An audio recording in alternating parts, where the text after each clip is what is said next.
നമസ്കാരം, കൊട്ടാരക്കര മീഡിയയിലേക്ക് സ്വാഗതം.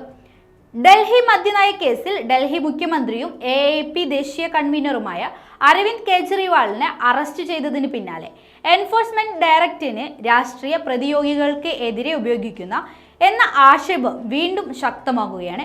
ഇതിന് ചൂണ്ടിക്കാട്ടുന്ന പ്രധാന വസ്തുതകൾ കഴിഞ്ഞ 10 വർഷത്തിനിടയിൽ ED കേസുകളുടെ വർധനയാണ്. 2014നും 2022നും ഇടയിൽ ED അന്വേഷിക്കുന്ന കേസുകളുടെ എണ്ണത്തിൽ 95% പ്രതിപക്ഷ പാർട്ടി നേതാക്കൾക്കെതിരെയാണ്. കണക്കുകൾ പ്രകാരം 121 പ്രധാനപ്പെട്ട പ്രതിപക്ഷ നേതാക്കൾക്കെതിരെയാണ് 2014നും 2022നും ഇടയിൽ കേസെടുത്തിരിക്കുന്നത്. അതിൽ തന്നെ 115 നേതാക്കളെയും ചോദ്യം ചെയ്യുകയോ അവരുടെ വസതികൾ റെയ്ഡ് ചെയ്യുകയോ അറസ്റ്റ് ചെയ്യുകയോ ചെയ്തിട്ടുണ്ട്. എന്നാൽ 2004 മുതൽ 2014 വരെയുള്ള UPA ഭരണകാലത്ത് 26 രാഷ്ട്രീയ നേതാക്കൾക്കെതിരെയാണ് ED കേസെടുത്തത്.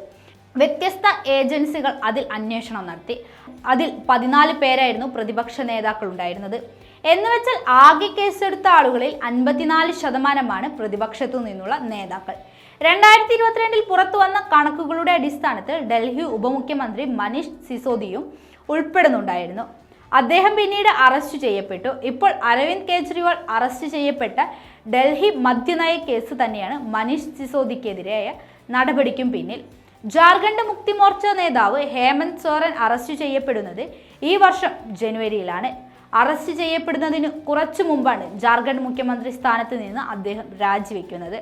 കള്ളപ്പണ നിരോധന നിയമപ്രകാരമാണ് ED മിക്ക കേസുകളും എടുക്കുന്നത്.